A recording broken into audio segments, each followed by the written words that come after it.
Welcome back to Ripple Live, the show where we talk about Final Cut Pro 10 and related applications, answer your questions, have a good chat. I'm Mark Spencer, and I'm here joined, of course, with Steve Martin. How you doing, Steve? Good, Mark. Good to see you, and good to be here again after a 2-week hiatus. Yeah, it was nice to see you in person back at NAB, I guess a week and a half ago now, about. Yeah. Had a very good time there. It was a big show. It was very well attended. That was a great trip. I see we've got a bunch of people already joined and chatting. Thank you and welcome everybody. Good morning, good afternoon, or good evening, depending where you're coming from. I'm going to shoot it over to Steve because we've got a lot of sort of preliminary stuff to sort of talk about, and then we'll get into doing a tip and answering your questions. So Steve, why don't you take it away? All right. So the show is like simple. We answer your questions and we show a tip. And we have a super chat feature. If you absolutely have to make sure you want to get your question answered and you ensure that that question's answered, just we have a little button down there, a little $sign. You can click that and you do a super chat. And any small amount will support the show. And it actually pins your question kind of to the top and prioritizes it. Anyway, glad to be here. NAB was an exhausting week. There's just so much to see and do. I didn't see anything like really revolutionary or groundbreaking. More cameras. It's funny. A lot less drones this year. A lot less drones. Yes. Yeah. It's almost like DJI kind of owns that market, and everyone knows that. And they just folded their tents and went home. But there was a whole drone world, and that just wasn't there this year. That was interesting. And of course, the big news was Resolve 16, and the big thing is their new cut page, which is very much like a Final Cut Pro 10-like editor built into Resolve, which I find kind of amusing, only because we're now 10 years into Final Cut Pro 10 development, and all the other companies are recognizing that, oh yeah, Apple actually did have a pretty good idea back in 2011. So I find that really funny and interesting and ironic, actually. So anyway, we'll see. I want to show you something relative to NAB. So I'm going to go jump over to my screen here. That Mark and I, of course, did some classes at NAB. And these classes, were well attended. They had, hundreds of people taking classes from directing, cinematography, and of course post classes. And Mark and I focused on Final Cut Pro 10, and we did these classes there at NAB. And what we wanted to do is offer those classes to people that missed them. They didn't get a chance to go to NAB. NAB is expensive. You have to fly to get a hotel, and of course you had to pay for the class. So what we're doing is we're doing an encore presentation of our classes a week from today. So normally we skip a week for Ripple Live, and so we figured it'd be a good time to do one of our classes that we did at NAB, and they're webinars. So for example, Mark is going to be doing a class on advanced color correction on Thursday, and it'll start at the exact same time as Ripple Live 11, and we also put the other time zones. And then directly following his class, I'm going to be doing an in-depth class on audio mixing. And you'll see there's those times. And in the description for this particular episode, we put the links so that you can go register for the classes. The classes are $20 each, so you can take them both for $40, or you could take one for $20, and it'll be like you took our class at NAB. We won't be delivering through YouTube. We'll be using a product called Zoom, which is a very popular webinar conferencing system, and we'll be delivering our webinar through Zoom. And you just sign up, you click the link, you can sign up, and then Zoom will notify you and set that up. You a simple link, and then you're part of the online class. And both Mark and I will be involved in both of them. So while he's teaching, I'll be proctoring, and while I'm teaching, he'll be proctoring, so he'll be answering questions. So it'll be like a Ripple Live, but it'll be a highly focused Ripple Live on specific subjects, in this case, advanced color correction and audio mixing. So we're looking forward to delivering that next week. So hopefully you will join us next week, next Thursday. Okay, so relative to that, I wanted to talk about some audio tips. Mark's going to be monitoring the chat window, and I have my Mark's going to be monitoring the chat window. And while I'm doing the tip, we'll come back and answer some questions that you have. But right now, I want to show you a keyboard mouseless trimming technique that I use all the time when I'm editing dialogue in Final Cut Pro 10. And one of the things that we're going to do a little bit differently, I'm always attempting to improve the show a little bit. So when I do some keyboard shortcuts, we're going to bring up some overlays. So you'll see the keyboard shortcuts as I'm calling them out. You'll see them on the screen. And again, we're trying to do things like that to make the learning experience even better. All right, so what I'm going to do is I'm going to jump over to Final Cut Pro 10. And here we are. And hopefully you see my screen here. And I'm going to just make my interface full screen here. So I have this dialogue scene. And before we get into editing it or trimming it, I want to show you a couple of my favorite keyboard shortcuts.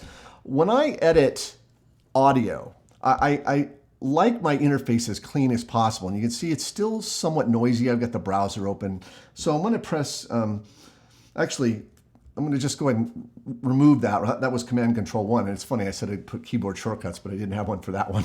But anyway, I like to edit in this kind of clean environment here. So my first keyboard shortcut is changing the clip appearance. So you're looking at waveforms. So if you hold down Control and Option and then tap the up arrow, you can then cycle through the different views.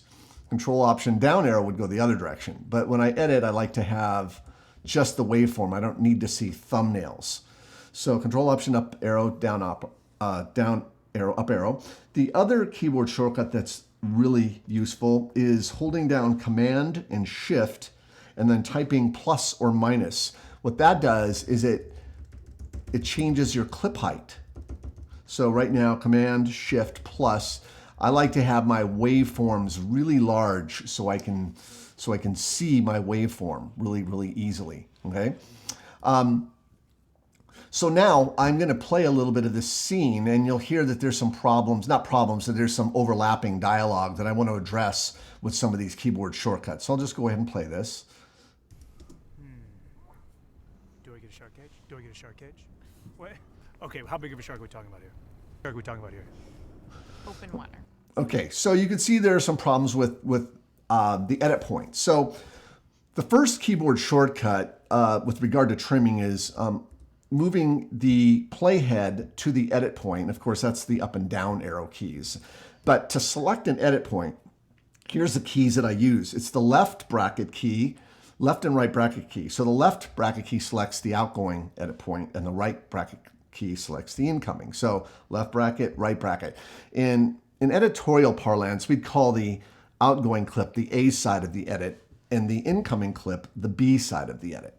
So with either side selected, I can now trim the edit using the comma and period key. So the period key, like right now I have the B side selected, the period key will move the edit point, it'll move it in a positive direction like this. So what I'm doing right now, of course, is I'm eliminating that word, that extra word that he's saying, the duplicate word. So, and by the way, there's a nice little modifier. If you hold down the Shift key and tap the period key, you can move the edit point in 10 frame increments, which is really nice. The other command I want to show you is called play around. And play around is really useful to do what's called a dynamic trim. A lot of times when you're playing back your dialogue, you want to hear the edit in the context of it playing back in real time. Now, play around is a reference to where the playhead is. When you use this shortcut, by the way, it's Shift question mark. When I press those two keys, a playhead will back up a predetermined amount, play over the edit point, and go past a predetermined amount. So here. Do I get a shark cage? What? Oh. Do I get a shark cage? Do I get a shark cage? What? Oh. So it's playing around, and when I hit the space bar, it stops and it goes back to the edit point. Now you can determine how far the playhead plays around the edit point by opening up your preferences, and under the playback section of the preferences, you'll notice here pre-roll and post-roll controls that. So if I put in 0.5 for the pre-roll, for example, and then maybe 1 for the post-roll, when I am now pressing Shift question mark, oops, Shift question mark, it's not going back as far, it's not going as full. So now what's great about this, and one last command is you want looping turned on. It's not on by default. It's you'll find it up here in the view menu, playback, looping, Command L, and it's on by default. And the reason that's important is that I want it to loop so I can trim. So I'm going to go ahead and do that now. Shift question mark, and notice the B side of the edit is selected. So I'm going to use my period key to clean that side of the edit up. Do I get a shark cage? Do I get a shark cage? A shark cage? A shark cage? Do I get a shark cage? Cage? Do I get a shark cage? Cage? Do I get a shark cage? Do I get a shark cage? Do I get a shark cage? Do I get a shark cage? So I got that at work. Now I just go down to the next edit. Okay. Select my edit point and then play around. What? Okay, how big of a shark would what? Okay, how big of a shark would what? Well, that one seems to be over, right? Let's go to the next one. Select the edit point. Shift question mark. What are we talking about here?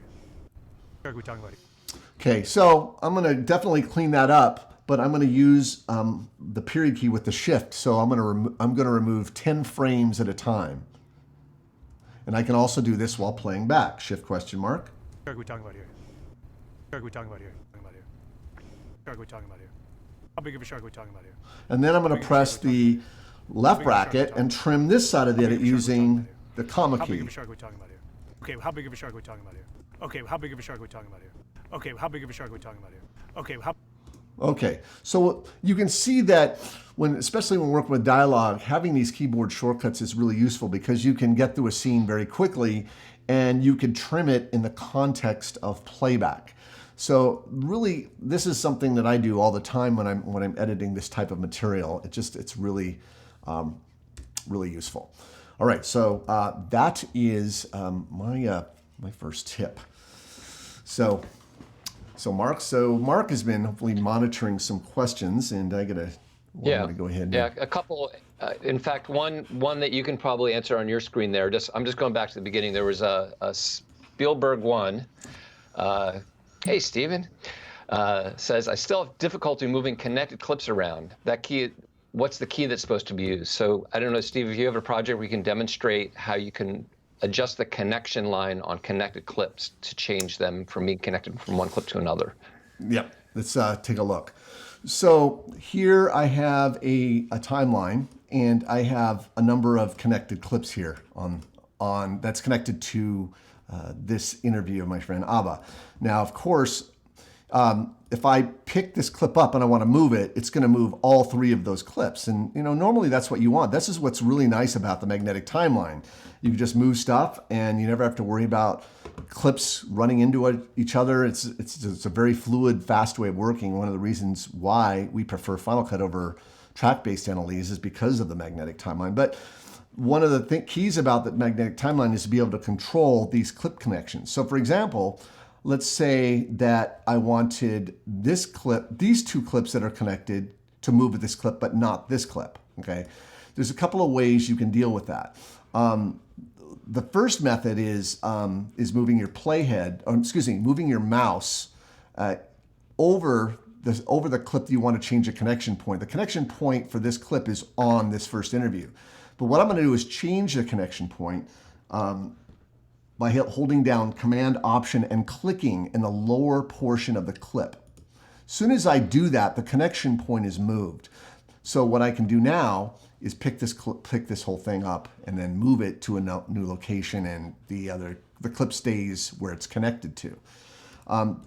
There's another way of dealing with clip connections, and you mentioned the key. So for example,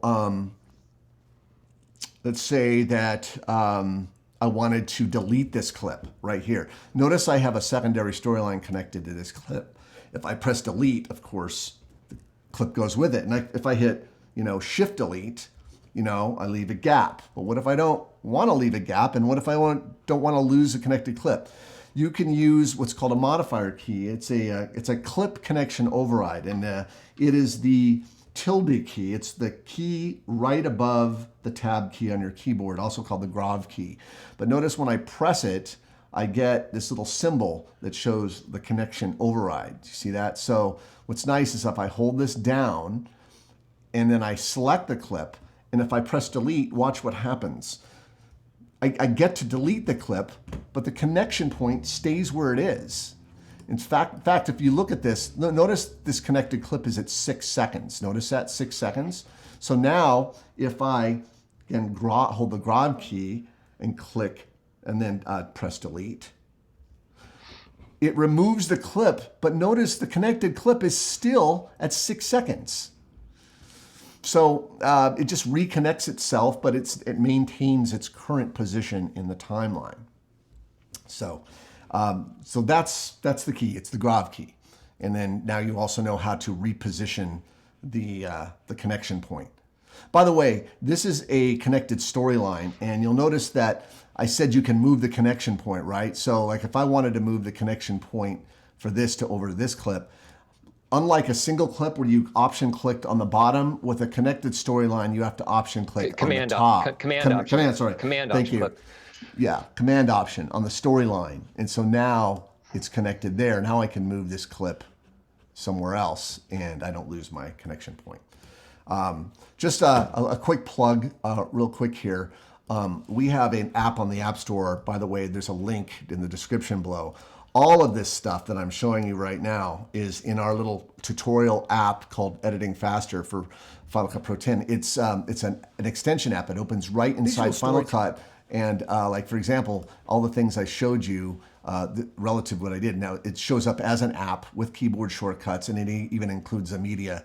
So this is a tremendous way to become really fast with Final Cut without having to spend a lot of time absorbing, a lot of, watching a bunch of YouTube videos or whatnot. It's at the little short clips right at your fingertips, and it again shows up right within Final Cut Pro 10. So anytime you need it, it's right there, and it has some of my best editing tips right there. So I want to show you that clip here by pressing all right. Option W. Anyway. All right. So sounds like. Steve, you've got some volume playing some there. All right. Your project is playing. Is that okay? There we go. Shouldn't be playing anymore. You hear it? It's still playing. I do. Oh, I know why. Okay. All right. I'm gonna quit Final Cut. So. All right. So I know it went away now. No, it's still playing. No. There, now give it a it went away. second. Now Yeah. it went See. All right. Okay, excellent. So that was great. That was a really good review on how to deal with connected clips. I do have a couple questions. Kind of an interesting one here. Is there P Weeks 123 says, "Hi guys, just a quick question. Is there a safe way to close the software?" And I wrote Command Q was my answer, and that was a little bit tongue-in-cheek. But I can share, if I could share my screen, I'll show you a couple little things about that. Generally, you can just Command Q because Final Cut's constantly saving a backup, and it saves when you quit, so you can just quit it.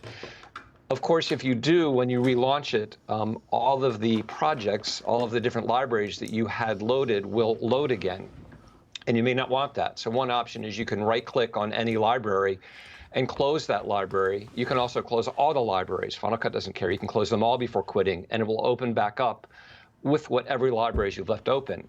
Now, if you didn't remember to do that, there's another way you can deal with it. You can just quit, Command Q.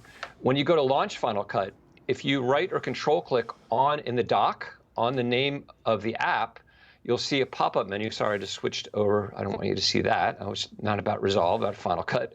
But if I control click right there on the icon, you get a list of recently opened libraries. So you can just open a specific library immediately and easily by grabbing that. So you don't launch Final Cut and like, oh man, I had all those libraries open. They all have to load. It's going to take a long time. I just wanted to do something really quick. So you can just right-click on the dock icon and select a library that you want from right there.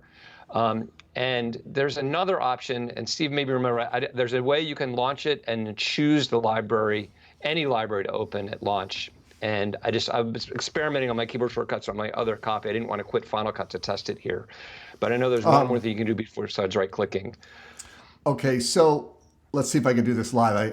It's been a while since I've done that, so let's. Yeah, me too. Let's take a look on my screen. So I'm going to launch Final Cut. I think I'm going to hold down Command just see what happens. I think there was a keyboard, or was it control Yeah, I tried command? command. That didn't. I did option. It's not option. And Yeah, I there know was a command option that, will reset your preferences. well, Command option will yeah. reset your prefs. Yeah, there was a way, and it's funny, I can't remember what, there was a key command where you hold either command or control command or shift, I can't remember, where if you click on it, it'll launch and it won't open all of those libraries. It'll just open, yeah, I can't remember what it is. So you guys need to help us out. I can't remember. Sorry, but there is a command somewhere in there. That's fine. That's fine. We've got some other great questions.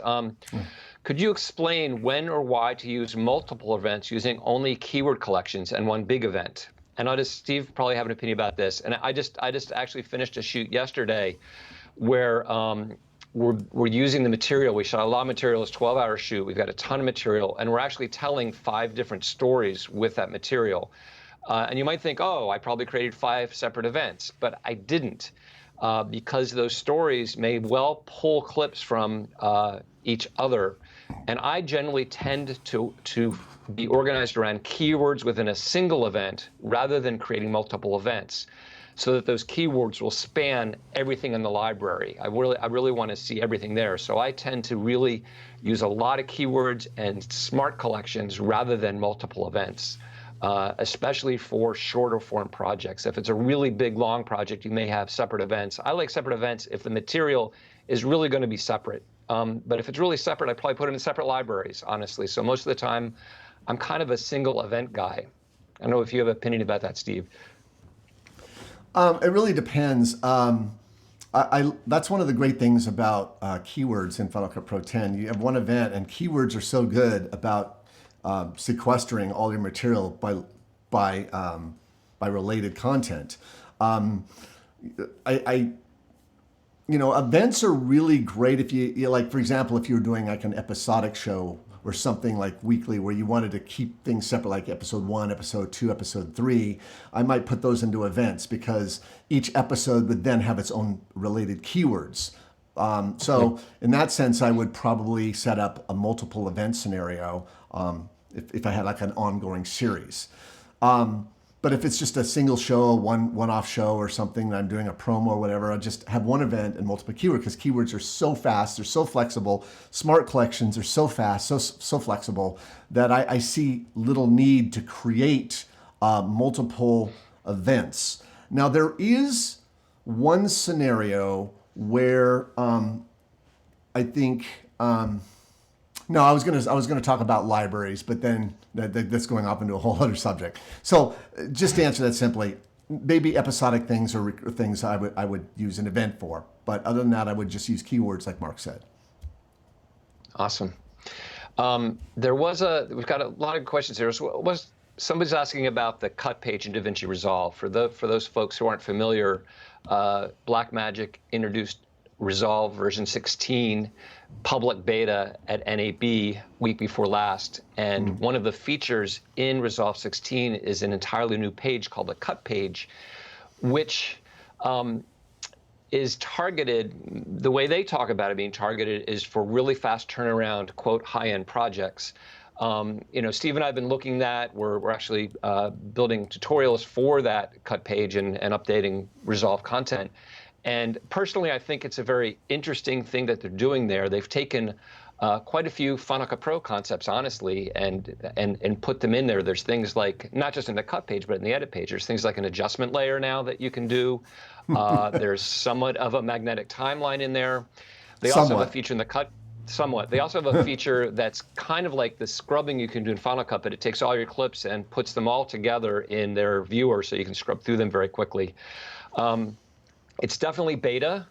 There's issues. They say right there it's public beta, but it's very interesting. I think thing that they're doing, that they're sort of saying, hey, here's a way to get into Resolve very easily, where you don't need to go anywhere else. Forget about the color page and the fusion page. Forget about the deliver page. You can do everything within this page to some extent. You can't synchronize clips. You can't do multicam clips. You can't apply LUTs. There's a lot of basic things you suddenly find you got to go to the edit page to do. But if you're really just dumping material in for a same-day edit, doing a quick scrub through, making selects and getting them out, you could do them on that page, and it could get a new group of people into Resolve to then look to like, oh, maybe I'll do some color correction, or maybe I'll do some, do some visual effects in Fusion or some motion graphics. So we think it's interesting. And we do think it's interesting. Steve mentioned to me the program, how it's really adopting some of these Final Cut Pro features that have been around for quite a while. Yeah, and I think Justine pointed out, I was looking at the chat, looks like some of you have already downloaded and played with it. It is, as per usual, as historically, public betas version 1 are very buggy. So if you are using Resolve, you definitely want to be testing this out on another drive. I mean, it's all about the database. So keep a fresh drive if you want to play with it, because you'll be overwriting your current database with Resolve 16. But it's typically pretty buggy, and there's some things that need work. Like, for example, the audio waveforms. I mean, you can't even see them. They're practically this side of useless. But I'm sure, again, Blackmagic wanted to get it out there, and I have to say, regardless of how you feel about it, one of the things that Blackmagic has going for it is that they're putting out new stuff every year. I mean, it's amazing how many features they're introducing every year. In fact, even on so-called minor updates, they're putting in 50, 60 features. I don't think their engineers sleep. So again, regardless of how you feel personally about editing Resolve, they're being very aggressive about their feature set. And we both like Resolve. Obviously we train with it. We think it's a great piece of software, and we don't see any necessarily incompatibility with Final Cut. We see the two pieces of software working really well together. Yeah. So we're not taking use Resolve, use a Final Cut. It's really the right tool for the right job approach. And Mark and I are huge Resolve fans, and we make no apologies for that. It's a good piece of software. So we'll see. Yeah, in fact, there's Moniz asked or made a comment. DaVinci is always adding new updates and features. When is Final Cut going to try to catch up? And I don't think they try to catch up. I think Final Cut's doing their own development on their own schedule with their own feature set, and have done huge number of updates over the past 8 years. We're in 10.4.3. I don't know if it's 20 something updates.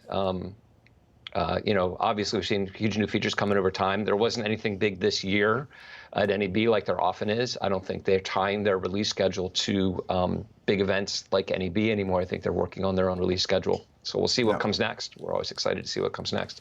Steve, there's a question I think that you would know the answer to from Mark W.M. Tyson. And by the way, Mark, thank you very much for the contribution. If anybody else wants to contribute to support the show, or just to have their question tagged and make sure we get to it, you can click the little $ at the bottom of the chat window. But he says, I have your editing faster tutorial, and it's great, but how might one restore the original project after the lesson? The original project after that. I guess if you're working through and you built the whole project, do you start with a project that isn't that is like a string out or something, and then you add to it? Is he talking about the editing faster tutorial that I just demoed? I think so. Yeah. Well, I provide projects in there, and if you go in and you work on the projects, obviously you're changing the project. So there's not a way to well, one way would be to re-download it before you start. Yeah. In fact, that's it, You just before you start. I mean, that's probably something I should probably cover at some point. Let people know. Just select the project, Command D, and then work on a copy of it. That way, you always have the clean version to go back to. But there's no easy way to say, all right, I want to reset this project to its default state. There's no way to do that. That's why Mark and I are big fans of just making backups as you go. Command D, and there's the Mark's trick that he showed. I think it was last RippleLIVE, or how you can make backups as you're going, as you're working. Snapshots, Snapshots. So anyway, Creative Pro. It looks like it says Fro. Creative Fro. That's great. Dude, I love your that's what a great avatar, Creative Pro. Thank you guys. Thank you, Creative Pro. Do you guys have any idea why some creators don't see Final Cut Pro as a professional editing program? I'm using for 3 years and love it. You want to take that one, Mark, or? I would say don't worry about it. There's a lot of history, and there's a lot of reasons. I think a lot of it goes back to when Final Cut Pro first switched from 7 to 10, and the manner in which they switched upset a lot of people, and some people still are not over it. They look at Final Cut as what it was at that time that happened, or how that transition happened, and they're not looking at the current feature set. Would be one thing. Another thing is Final Cut doesn't include certain things that a smaller part of the market needs, like being able to get all of your audio out to put it into a DAW, to Pro Tools or something like that. But there's a very vibrant third-party community that makes fantastic plugins that allow the smaller segments of the market to get done what they need to do, while they can still keep most of the market covered with the feature set for a $300 application that has never had an upgrade price ever. So I think they have a philosophy that they purposely don't build everything in there that everybody might need, because there's third parties that can supply those. So that may be another reason, like, oh, it's not professional because you can't output your, they'll even, your OMF files, an outdated format, but some folks still use those. So people have a lot of reasons for that, but I would say if it's working for you and you're doing professional work, there's no reason you can't. And one last comment I'd like to make, because there's a perception issue with Final Cut, and we were at NAB. Mark and I were there, and I'll be honest. It was a premiere show. It was on all the computers. It was just everywhere, even in the classes. And Mark and I taught Final Cut, but there was a lot of premiere activity, and I have this thought, I have this philosophy. It didn't come from me, but it came from somebody I really respect. If you think about what Final Cut did, they pretty much threatened the whole infrastructure of pros. I mean, what is a pro piece of software? It's two things. It's pro if, one, it's expensive, or two, it's complicated. And see, if the more complicated a software is, the less likely your client is prone to open it up and use it. Where Final Cut is designed for, it's more democratization. Like, anybody can open Final Cut and start using it. Come on, man, it's iMovie Pro. Anybody should use it. That threatens a lot of people. They don't like the fact that just anybody can open Final Cut and start using it because it's not complicated. But that's not really true, is it? Because Final Cut has got a very deep tool set, but again, perception is reality.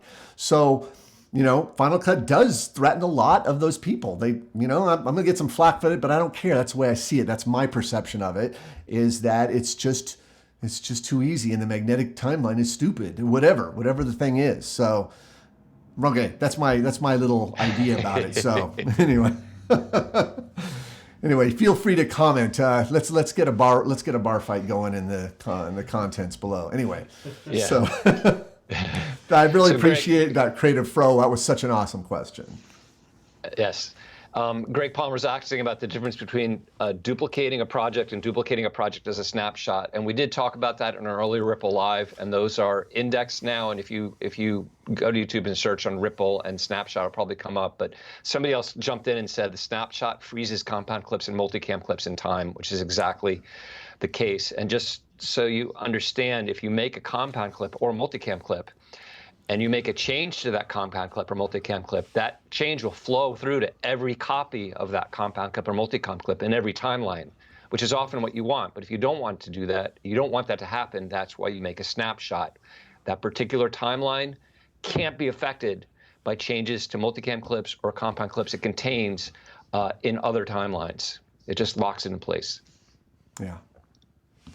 Yeah, really great question. You go, Steve. You go, Steve. Thanks, Brent. Anyway, so yeah, perception is reality. I agree. I agree there, Creative Fro. And there was a question earlier about calibrating monitors. I think I looked up at that was earlier about calibrating. Let's talk a little bit about that, because I think it's something that comes up. I just got an email yesterday, a long email from this guy. He got some advice to buy this LG monitor that's like this, flat screen HDR compliant. Can I use that? And so there's a lot, just funny. If you do a search for color grading or setting up your display for editing and color grading, you'll get like hundreds of search results in Google. It's almost amazing. So I guess it really depends on what you're color grading for. If you're color grading for broadcast, it's all about color space. When you're working in a computer, you're working in like in an sRGB color space. But you work in a broadcast, you're working in Rec 709, and I couldn't remember that term last week, 2 weeks ago. But you're working in a completely different color space, right? Which is YCRCB color space. Okay, so you can write that down. Anyway, at Rec 709, and really the only proper way to monitor for broadcast is on a display in Rec 709. And so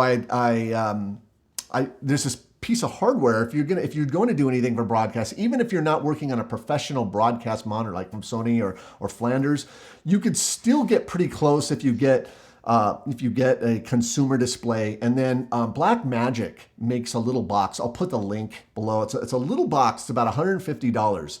It goes Thunderbolt in, and it comes out HDMI, and it comes out SDI, HD SDI. And so then you connect that to your monitor, and it actually converts. It'll output through Thunderbolt and give you a Rec 709 display. And so you're actually viewing your Final Cut Pro viewer material, what you're working with, in the correct color space using this little $150 box.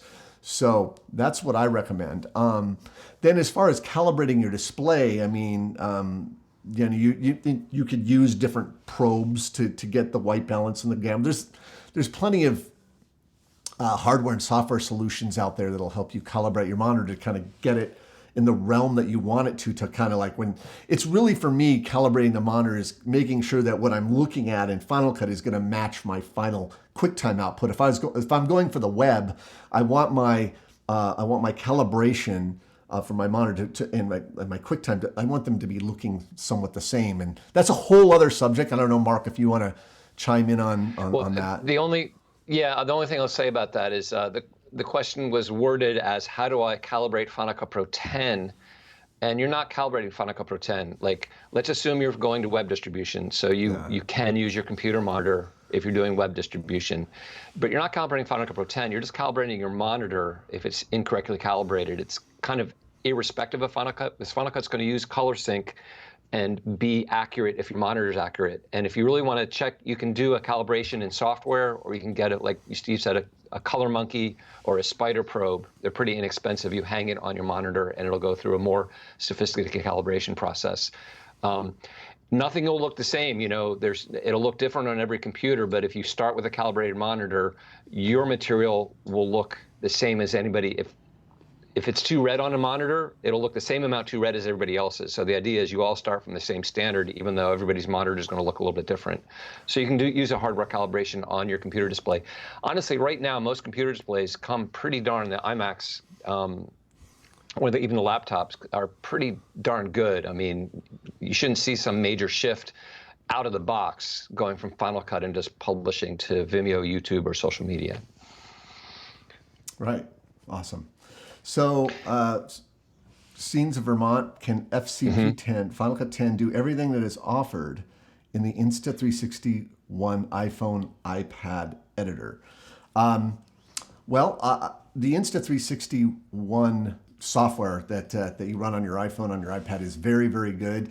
The whole point of that software is to be able to take the 360 and then, of course, track stuff and then move around the sphere and be able to publish your 360 video as flat. I mean, you could certainly publish as a 360, but it seems like Insta360 is really marketing their cameras, not necessarily for headset users, but for people that are action videographers that want to take their 360 sphere and then use it to frame different parts of the sphere, and that's what their software does. Final Cut does all that. You can do that all within Final Cut Pro 10. What's compelling about what they're offering is hey, you don't need a laptop, you don't need a computer, you can do it on our app. And that's compelling for a lot of people who are doing things on the go with their phone or their iPad. But you can do all of that inside Final Cut Pro 10. One of the things, though, that their software does do that Final Cut doesn't do is that you can track. You can set a tracking point on somebody and say, okay, as this person moves through the sphere, keep the framing on that person. And I think that's pretty radical technology for a piece of software. So Final Cut doesn't do everything that their software does. So you might want to look at that. You might want to spit out, you might want to track something using their software and then spit out a movie, then bring in Final Cut. But let me just say something about Insta360. They are eating GoPro's lunch in the action market. They're doing everything right. Their booth was freaking huge. Last year at NEB, it was a small booth, huge. I mean, they look like they're going for IPO. They look like they're really aggressive Chinese company that's just they're doing things right, and they're literally drowning out GoPro's message right now, and they're doing it with these amazing cameras. They just came out with a camera that's a 180 camera, but that's in stereo that folds. So it opens up, it'll do 180 stereo, and then it also does 360. It's whether you find that useful or not. I mean, they're pushing the boundaries of what a 360 camera can do, and that is why I'm very partial to their company right now. I mean, I own one of their professional cameras, the Insta360 Pro, and I have one of their early Insta360s, and I have a GoPro Fusion, which I like. But honestly, if I had to do over again, I'd probably buy the Insta360 one because their software is so much better than GoPro's. It just is. It's so much easier to work with. It doesn't take tons of computer resources to work with. So there you are. That's my opinion on that company and its software. So I really like the camera. Awesome. Yari Inanen asks, I don't know the answer to this. Is there a way to show closed captions on an AV output monitor? So if you're sending your signal out to a calibrated display, the closed captions, I don't have that set up here to see if those closed captions display by default. It sounds like they don't display by default. Well, it depends, because remember, closed captions the way they used to work in the old days, they would insert them like within the lines of the broadcast feed. I don't. Right. Yeah, it seems like that would have to happen with some sort of hardware. I'm fairly certain. Fairly certain it's not possible to see your captions. But again, I don't have any way to test. We'd have to test it. But it doesn't seem like that would be possible just through software. It seems like there would have to be some sort of a hardware component that would do a live overlay of that subtitle feed, the subtitle stream over the picture. So I can't answer that definitively, but that's my guess. A question about, is there a general way to delete keywords that are no longer in use because they still appear in a special keyword collections even when there's no clip assigned to them? So yeah, I mean, what I do, if you select a keyword collection and there's nothing in it and you want to get rid of it, you can just hit Command Delete and it will blow that keyword away. Excuse me, that keyword collection. In fact, even if there's a bunch of clips in that keyword collection and you select the keyword collection and Command Delete, it'll get rid of the keyword collection, but it won't delete those clips. It'll just remove that keyword from all of those clips. So Command Delete is your friend there. Yep. So Rory on a bike, I like that name, Rory on a bike. Will Steve's audio webinar include up-to-date information on the state of exporting video to Logic? Yes. Seems to be a question, I don't know, someone asked it earlier. They thought that a lot of what we would be doing in our webinars is just the same material we cover in our tutorials. No, not necessarily. And in fact, I deliberately created my audio webinar to include things like mixing. So in my webinar, I'm going to show you how to properly export your stems so you can bring into Logic. I even show you how to mix your Final Cut Pro timeline in Logic using the audio mixer, using automation. So that's going to be part of my webinar. And then also sending rolls over to Logic. Like how does that work? Because there's some things that you need to be aware of. But the XML, the handoff from Final Cut to Logic has gotten so much better. I'm actually shocked how good it has become, because there was a day not too long ago when I just say, it's horrible, don't use it. Use X2 Pro, which is a app that creates pretty much does the same thing. But the XML from Final Cut to Logic is pretty good. So yes, that's going to be in my mixing seminar. I'm going to spend a lot of time talking about getting your stuff over to Logic, and some gotchas and some things you need to know. So that's stuff that I didn't cover in my tutorial. So yeah, thanks for that question. Awesome. Johnny 8-Ball. Hey, Johnny. Hey, guys. Can in Motion 5 the See Me Now rain effect be done, or only After Effects can do something like that? I have no idea what you're talking about. The See Me Now rain effect. I know there's rain in Motion. There's a couple different rain filters. There's one that looks like rain on a window pane that's very realistic. And then there's 3D particle systems that generate rain. They're great, but Johnny, you have to tell me a little bit more about what you mean. But in general, you should be able to do anything in Motion you can do in After Effects, with just a few exceptions, a little more on the visual effects side of things. More questions. Will both go ahead, Steve. I see. Yeah. Both webinars. Too. Yeah, the idea with the webinars too is that they'll be recorded, so they'll be made available. If you're taking the webinar, you'll get the recording afterwards. So yes. I know somebody. I think they're asking. Go ahead, Travis. They want to know if it's available for people who didn't attend. Yeah, exactly. So later on, if they could purchase it for download. Yeah. We're gonna make them available. If you can't make it, we're gonna make them available afterwards. So. Yeah. Excellent. Thanks, Johnny 8-Ball, for the super chat. Awesome. All right. There was also a question earlier regarding keywords that I looked at. It was regard to, let me scroll up here. Oh, yeah. About them sharing across events. Yeah. Greg Palmer asked, keywords can span multiple events, can't they? Well, keywords are designed, they're event specific, which is, let me jump over to my screen for a moment. I want you to see that, see something that I have a lot of keywords applied to. I'm going to have to take this next time. All right, so I'm going to open up this little event. You can see I'm looking for something that has keywords in it. That doesn't have keywords. That doesn't have keywords. That doesn't have keywords. Come on, man. Where's this something that have keywords in it? Of course, every single library I have does not have a bunch of keywords in it. Maybe this one does. Quintessa. Yeah, maybe this one does. So, yeah, this one has keywords. So you can see here I have this dailies event, and you see how I have these keywords here. So, but I have another event here called BTS, which is our behind the scenes. So when I'm searching based on keywords, it's event specific.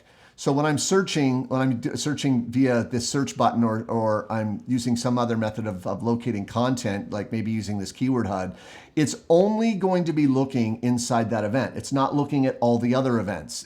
They're very, very much event specific. If you want them to look across all events, then you have to do this another way. What you want to do is, you'll notice at the top here it says Smart Collect. If I open this little folder, I believe. Let's see, these are all smart collections. You that's can't put right. a keyword in there. You have to make it'd have to be a smart collection with the keyword. So that's the way, if you want the keyword to span events, you could make it as a smart collection and put it in the library level. Right, so you could create a new smart collection at the library level. So at the library level, let's put in wine. I'll just wine. I haven't done this in a while. So I have the smart collection. Now, by the way, it's the library level, and if I open this up, and if I go to, keywords, and then what's really cool about this, there's a list of all my keywords. So I could determine, what? I want it only, look, these are all the keywords that are associated with every single event. So for example, I just want the vineyard stuff to show up in this smart collection. I could. And notice I close this, it's got my vineyard clips, and that smart collection is looking at all clips in every event, not just a single event. And so that's what I meant. For some reason, I had a brain fart there for a moment. But yeah, you just make a smart collection that's looking at keywords, and it's not then event specific. So really, really good question. Excellent. I got a question that I could do a little demo on. It's Tom DeAngelis says, is there a way to feather borders in using a mask in Final Cut Pro 10? The only mask that I see softens the edges in the vignette. I do have to go out of Final Cut to app like Photoshop to soften edges. Don't need to use Photoshop at all for that. Let me show you one example where you can soften edges, and let me screen share first. You are. Screen share. I'm screening. Oh, great. Okay. So I'm in Final Cut. and I'm in the effects browser under the masks category, and I'm just going to throw a draw mask on this clip and, draw a little mask around it. And I'll just cut it off right there. Okay. Yeah, Mark, can you make your screen full screen? Oh, sure. There we go. Okay. So I drag the draw mask effect onto this clip. Turn off skimming there. And I drew a quick outline. And in the inspector, there's a feather parameter. So you have to tell me what type of mask you're using that you're not getting a feather for. I think the draw mask is the most useful one, but there's also just a shape mask that you can add. But it also, in fact, it has a feather control built right into the on-screen control right here where you can feather the mask. So really, all masks I can think of have a feather control. Even the graduated mask, you can sort of feather the gradation between that clip and nothing or anything you want to put under there. So Final Cut's really flexible with the mask, and the draw mask is probably the most flexible of all of them there. Cool. Great. So there's a question about my Logic webinar. So looks like Man Cave, Lutz Man Cave. I can't even read that middle word there. I have 6-angle multicam with 32 audio tracks, theater production project. Has the handover to Logic a chance to work? Of course it does. You can create stems, and I can show you how to do that in my webinar. But basically, you can create you assign roles to all your content, and you can create stems. Or you can send the entire multicam project to Logic, as long as you have things pretty much organized by dialogue and how it went. Depends how you have it tagged, but there's no reason why you could not send it to Logic and do your mixing in Logic. None. So the goal with my webinar and the mixing is to show you, kind of give you some tools to how you might think about approaching like a Logic mix. So yeah, well, there's no reason why you couldn't. Yeah. Johnny 8-Ball said that the rain effect he's talking about is an effect that slows the rain down to the point where you can move in 3D space to the video clip you have under. Not helping me. Maybe you can send us a link to an example of what you're talking about. Is the rain physical rain in a video clip? Is it 3D generated rain in a particle system? What are you talking about? You can certainly do 3D particle system rain in 3D space and move around in that space. But I'd have to see more about what you're talking about. Hey, this is kind of interesting, Steve, because the Tech and Toys asks, is there any best plugin for free or budget for karaoke running text? And I have to say, I see that question about the karaoke, and the question is very similar about, I want to do a write-on, a plug-on for a write-on effect. And they're both things that it's really hard to work around. It's a manual process to sort of lock something to text and have a bouncing ball or have the text light up automatically. I mean, I know there's software that does, or you wouldn't be able to do it in a karaoke bar. Well, it's funny, Travis just worked with a client on a one-on-one, one of our one-on-one classes where that's exactly what he spent, 5 different sessions walking him through. It's very manual, but you guys used a piece of software, didn't you? It was Pixel Film Studios Pro Karaoke. It was called Pro Karaoke from Pixel Film Studios. Yeah. And if you want to search that up on the web, Travis is looking for it now. But that is a piece of software that allows you to do a lot of the revealing of the different text and what have you. So it's out there, or you don't have to spend whatever $30. You can do it, animate cropping or masking. It's very labor intensive. The manual way is to double up your title and then keyframe the crop. Yeah, well, that Travis's method was to double up your title, one on top of the other, and then keyframe the crop on the top layer. But that's a lot of work. That's a lot of work. That's a lot of work. You could put a color generator over top with a composite key that would blend in the color, and then crop that generator to move across the screen, so you would see the color change by cropping the generator. That's good too. That's really good. But all manual to the timing of the key is it's got to happen to the timing of the audio. Yeah. And you just have to keyframe that. All right. When are we going to have the chance to buy your next tutorial for sound editing, like you're editing faster out of Final Cut Pro 10? Well, that's still we have all the pieces. We just gotta record it. So yeah, it's just a matter of recording. And we've been a little busy with NAB and what have you, and so it's definitely in the priority queue. So it's coming. So everything takes a little bit longer than you intend. Especially anything with production, you can all relate, right? I'm gonna shoot this in a day, and it takes 2. I'm gonna edit this in 2 days. It takes 4. Just the nature of things. So yeah, but it's definitely there, and we're working on it. All right, so thank you for that, Guy. And by the way, thank you for the super chat. Really, really, really appreciate that. Yes. Awesome. So I think we're pretty much hitting all the questions today, sir. I think so. We're on it. So you bring them on. You guys got more. Bring them on. Send us. Actually, it's 11:55. We can do one more if you get it in now. Yeah. I didn't realize that was a very fast hour. I just bought sound editing in Final Cut Pro 10. Thank you very much, Imaginet Media. Thank you. Yeah. Appreciate it. Yeah. And put your name, guys. Sometimes put your name next when you say something, because you got these logos and these company names. We don't know who you are, and we'd like to be able to connect you, because we see a fair amount of people coming back, and we want to make sure we know you guys. Speaking of tutorials, let me go back to my screen for a second. A couple of things that you need to be aware about, and one is, and I know someone just said, I just bought a tutorial. Well, we're still running our NAB special right now. You can get any one tutorial for 40% off right now using that code.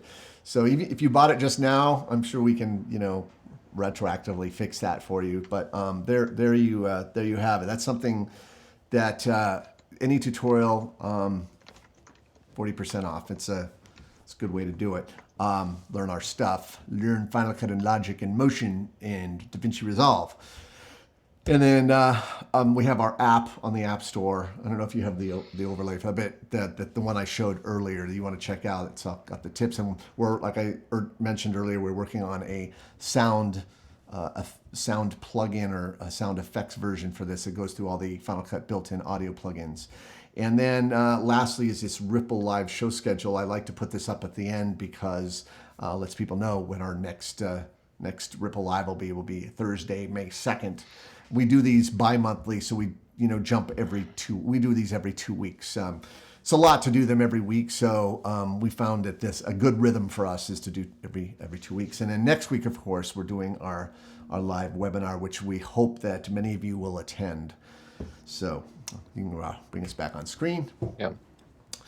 So and, just one last question I'll answer, just we got 1 minute left. Somebody asked what cameras we're using for our headshots. And we did a little bit of gear breakdown, I think, first episode or something. I'm using a Panasonic GH5S, and Steve's on a Canon 100. Yeah, C100. C100. Yep. And we're both feeding our cameras into a Blackmagic web presenter box via HDMI, and then the box is feeding our computers with USB 2, if you can believe that. I mean, it's basically, we have these professional cameras, but the Blackmagic box is treating our cameras as if it was a common webcam. But that's why the picture quality is so good. It does a very good job of making pro cameras look like webcams to your computer software. So, all right. Very good. So, well, Mark, I think this is probably a good place to sign off. Wanted to thank everybody for spending your hour with us. We know your time is valuable, and we really strive to make these shows as valuable as possible. And one of the best things about it, of course, is answering your questions and interacting with you. We think this is a great way to build the community, and we love doing this. And please feel free to put comments. Say, look, I'd love to cover this subject. You can put stuff in the comments. We read everything. And if you have an idea for like something you want us to cover, put it in the comments. And that gives us some content. We can, look at that during the week and, show that to you.